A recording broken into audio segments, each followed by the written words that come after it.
paunang tala, ang nabinanggit sa simula ay tila isang tala mula sa user at hindi bahagi ng pangunahing teksto ng kwento, kaya hindi ito isasama sa mismong pagsasalin ng mga talata. Hinabol ni Lin Moyo ang Ajal ang kidlat, na nag-iiwan ng mga kislap at kidlat sa kanyang paglipad. Napakabilis ng Ajal ang kidlat, ang dambuhalang katawan nito ay humihila ng mahabang linya ng apoy. Kasing bilis ng Ajal ang kidlat si Lin Moyo, ngunit mas mabilis pa siya. Ang distansya sa pagitan nilang dalawa ay papalapit ng papalapit. Nakita ni Lin Moyo ang patutunguhan ng Ajal ang kidlat, isang mataas na bundok na nababalutan ng liwanag ng kidlat, na tinatawag na bundok ng Ajal ang kidlat. Kahit na ito ay nasa antas bangungot o antas impyerno na hirap, ang mekanismo ng piitan ay halos magkapareho. Sa antas bangungot, kapag malubhang nasugatan ang boss na Ajal ang kidlat, tatakas din ito pabalik sa bundok ng Ajal ang kidlat. Sa loob ng bundok, mabilis itong makakabawi at magiging mas malakas kaysa dati. Kung nais makumpleto ang piitan, kailangan itong patayin ng 2 beses. Ang pangalawang beses ay mas mahirap kaysa sa una. Nasa harapan na ang bundok ng Ajal ang kidlat. Mabilis na lumapag ang Ajal ang kidlat sa tuktok ng bundok.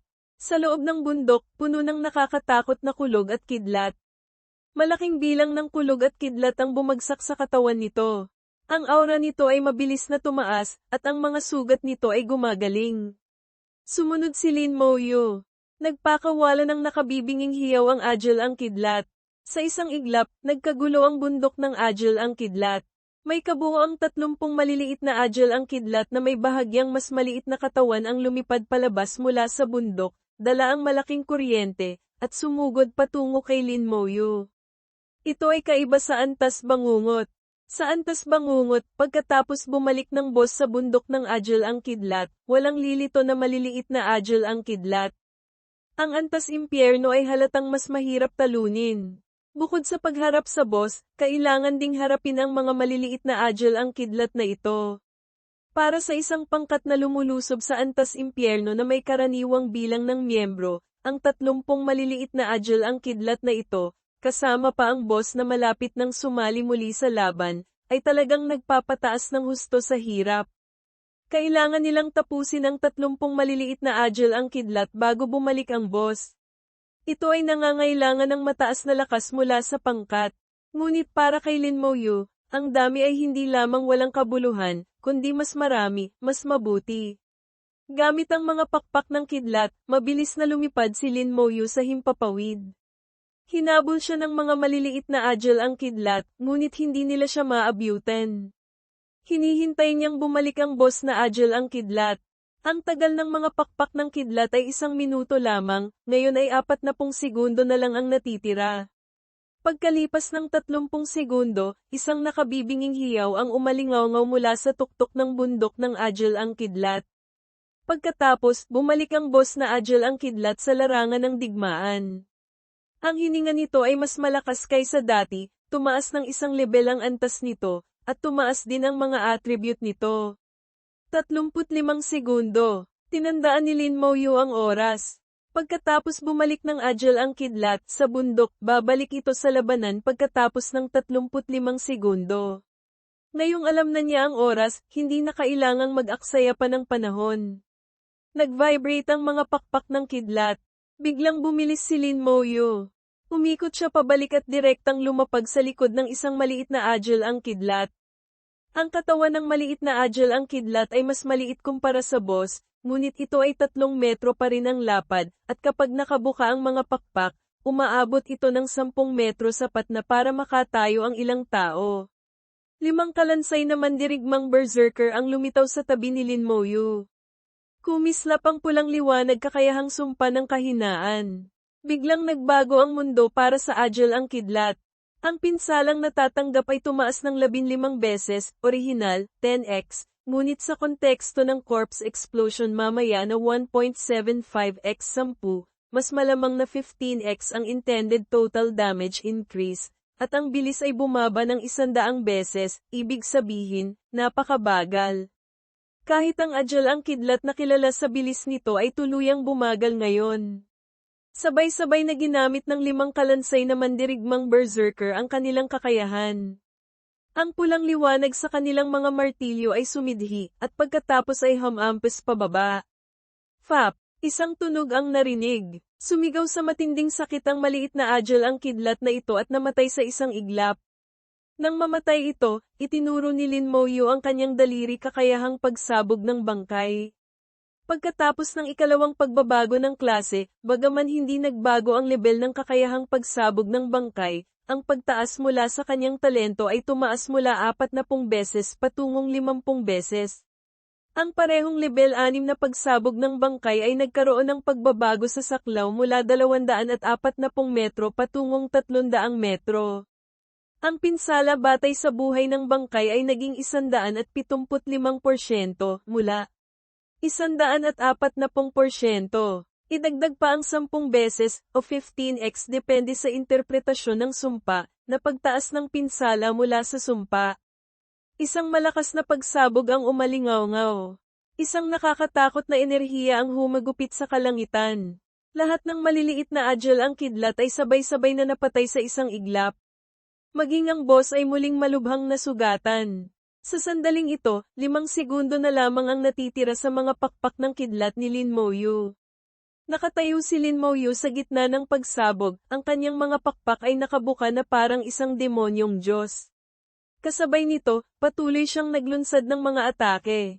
3 beses bawat segundo siyang nagpapakawala ng kakayahan. Ito ang sukdulang bilis ng paggamit ng kakayahan ni Lin Moyu sa kasalukuyan. Gayunpaman, noong nagsasanay siya sa banal na tore ng Sia, natutunan niya ang isang pamamaraan mula sa isang profesional na assassin type. Ang kaliwat kanang kamay ay maaaring sabay na gumamit ng mga kakayahan na may pagitan lamang ng 1 segundo. Ito ay nagpapataas ng husto sa bilis ng paggamit ng kakayahan. Sa ganitong estado, maaari siyang gumamit ng 5 kakayahan bawat segundo. Bago pa man bumagsak ang mga bangkay ng maliliit na Agile ang kidlat, mahigit 10 beses ng sunod-sunod na pinasabog ni Lin Moyu ang mga ito. Sa malalakas na pagsabog, nayanig ang bundok ng kidlat, at ang liwanag ng kidlat ay tinangay palayo. Bumagsak ang boss na Agile ang kidlat na may kasamang malungkot na hiyaw, at sa pagkakataong ito, hindi na ito muling makatayo. Pinatay ang Agile ang kidlat. Karanasan dagdag 49 na milyon, tandaan, 49 na milyon ay napakalaki kumpara sa naunang 220k, maaaring typo sa orihinal o talagang ganito kalaki ang bigay ng final boss. Nakuha, bal-araw na kidlat. Nakuha, basag na kristal ng kidlat X4. Mahabang espadang kidlat armas, antas platinum lahat ng attributes dagdag 1200 kakayahan ng swordsman dagdag 60% kakayahan, hampas ng kidlat nagdudulot ng pinsala katumbas ng 100% ng sariling lakas sa kaaway, kasama ang pinsalang elementong kidlat na katumbas ng 100% ng sariling lakas. May posibilidad na magdulot ng paralysis sa kaaway sa loob ng 5 segundo. Cooldown, 1 minuto. Bal-araw na kidlat bal-araw, antas platinum lahat ng attributes dagdag 800 pinsalang elementong kidlat bawas ng 20% ang mga attribute ng mahabang espadang kidlat ay pangkaraniwan lamang, maituturing na basic sa mga armas na antas platinum, ngunit ang kasama nitong kakayahan ay medyo maganda. Mayroon din itong kaunting halaga. Ang bal-araw na kidlat ay sobrang ordinaryo at walang espesyal. Sa kabilang banda, ang dami ng basag na kristal ng kidlat ang bahagyang nagpagulat kay Lin Moyu. 4 na piraso sa isang bagsak, hindi ito kakaunti. Kasama ang piraso na nakuha mula sa bakang na kidlat sa latian ng kidlat, saktong makakabuo na siya ng isang kristal ng kidlat. Ang paglalakbay sa piitan na ito ay nagbunga ng malaki. Hindi lamang siya nakakuha ng kakayahang mga pakpak ng kidlat ng hindi inaasahan, kundi natuklasan din niya ang isang napakalihim na bagay. Nalaman niya ang dahilan ng pagkamatay ng Diyos ng kidlat, ang hari ng mga mailap na halimaw. Isang nakakatakot na halimaw na kayang pumatay maging ng Diyos ng kidlat. Hindi maiwasan ni Lin Moyu na ikumpara ang hari ng mga mailap na halimaw sa nilalang na iyon sa walang hanggang larangan ng labanan. Natuklasan niyang wala siyang makuhang sagot. Pareho silang napakalakas, lampas sa kanyang pangunawa. Muling tiningnan ni Lin Moyu ang bundok ng kidlat upang maghanap pa. Matapos makumpirma na wala siyang nakaligtaan, lumabas siya ng piitan. Sa labas ng piitan, nakaalis na ang mga nakatatanda mula sa maharlikang pamilya. Tanging sina Dong Fangjiao at Dong Fangyi na lamang ang naroon. Si Dong Fangyi ang hari, pinuno ng bansa, kaya natural na kilala siya ni Lin Moyu. Pagbati po, hari, unang bumati si Lin Moyu kay Dong Fangyi. Ngumiti si Dong Fangyi. Si General Lin ay tunay ngang bata pa. Kamakailan lamang, palagi kong naririnig ang mga alamat tungkol kay General Lin. Tunay ngang bata at may talento. Bahagyang ngumiti si Lin Moyu. Masyado po kayong mapagpuri, hari. Sabi ni Dong Fangyi, sa ngalan ng maharlikang pamilya, humihingi ako ng paumanhin kay General Lin tungkol sa nangyari kay Dong Fangchun dati. Kung may kailangan si General Lin, sabihin lamang ng direkta kay Jower. Kung nasa abot ng kakayahan ng maharlikang pamilya, tiyak na papayag ako. Ito ay maituturing na isang pangako. Si Dong Fangyi ay hindi lamang hari, kundi isa ring ekspertong antas Diyos. Kaya alam ni Lin Moyu kung gaano kabigat ang kanyang pangako. Hindi pinansin ni Lin Moyu ang tungkol kay Dong Fangchun. Bukod dito, may utang na loob pa siya kay Dong Fangli noon.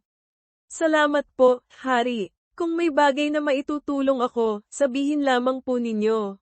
Malakas na tumawa si Dong Fangyi. Sige, ang aming maharlikang pamilya ang magiging pinakamatalik na kaibigan ni General Lin. Kayong mga kabataan, mag-usap na kayo.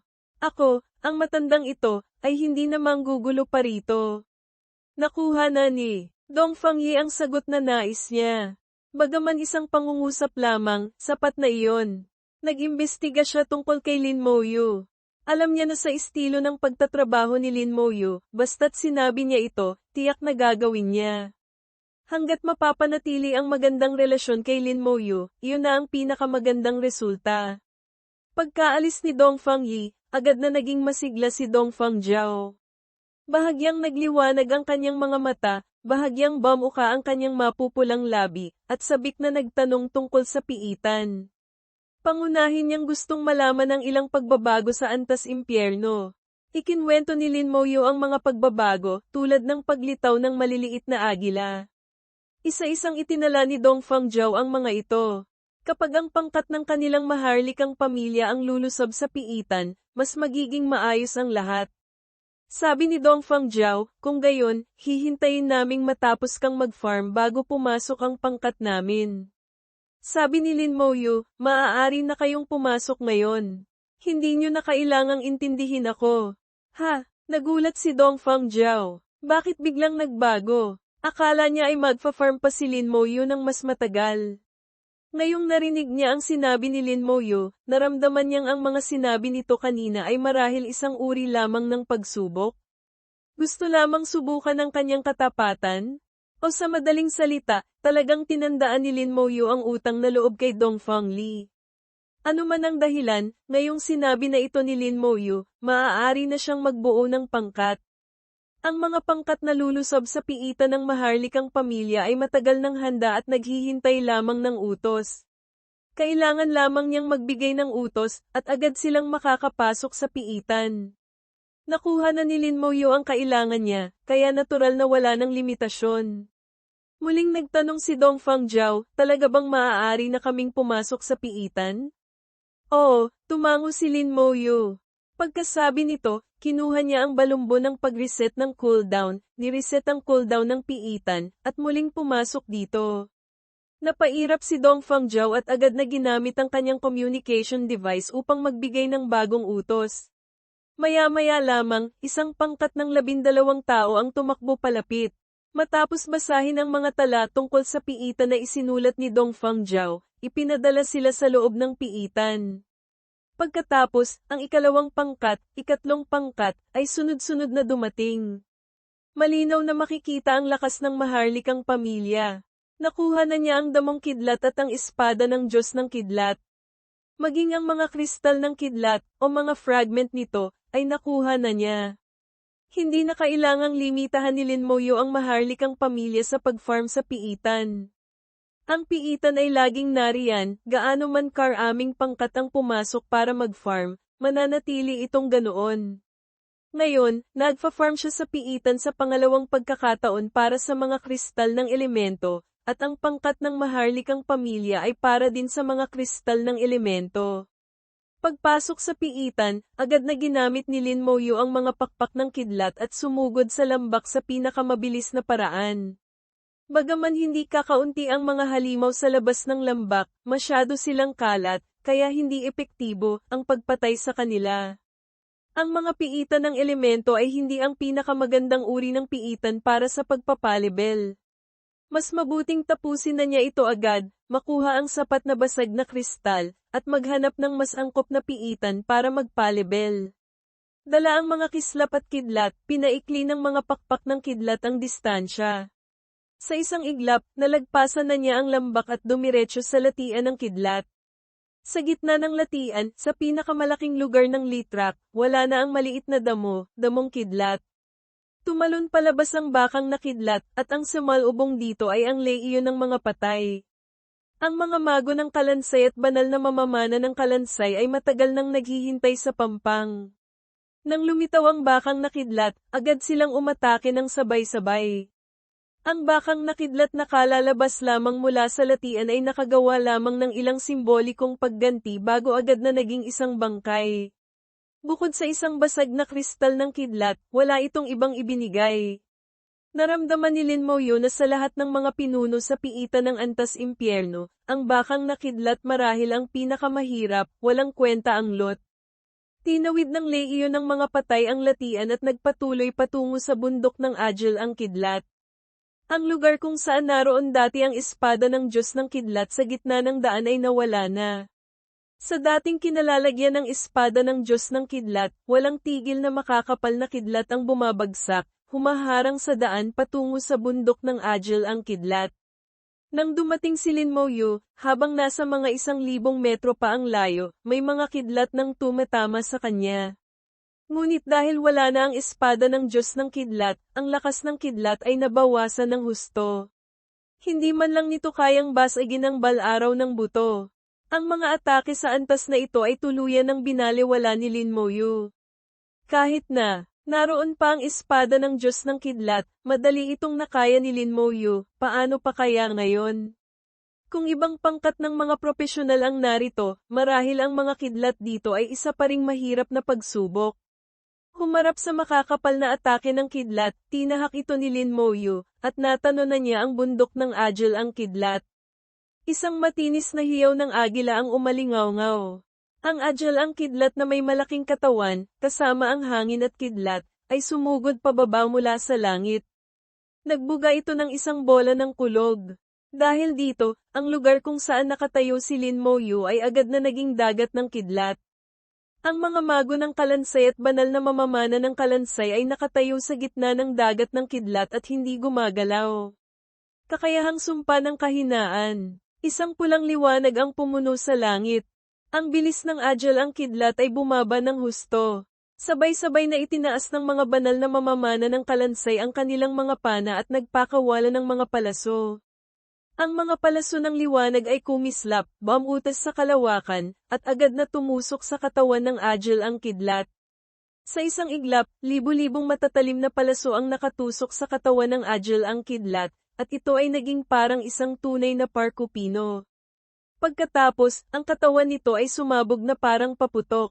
Ang elementong pagsabog ng mga mago ng kalansay ay nagdala ng 7 kulay na liwanag, iba't ibang kulay, napakaliwanag. Ang pinsala mula sa sumpa ay tumaas ng 15 beses. Ang pinsala ay napakalaki na mahirap isipin. Ito ang boss ng piitan ng Antas Impyerno, kasama pa ang katangian ng pinatibay na lakas ng buhay, kaya ang buhay nito ay napakalakas. Ngunit sa harap ng matinding offense iba ng leiyon ng mga patay, hindi pa rin ito nakayanan. 2 bugso lamang ng atake ang nagdulot dito ng malubhang pinsala. Sumigaw ang Agil ang kidlat at mabilis na umikot, lumipad pabalik sa bundok ng Agil ang kidlat. Kailangan itong bumalik upang magpagaling.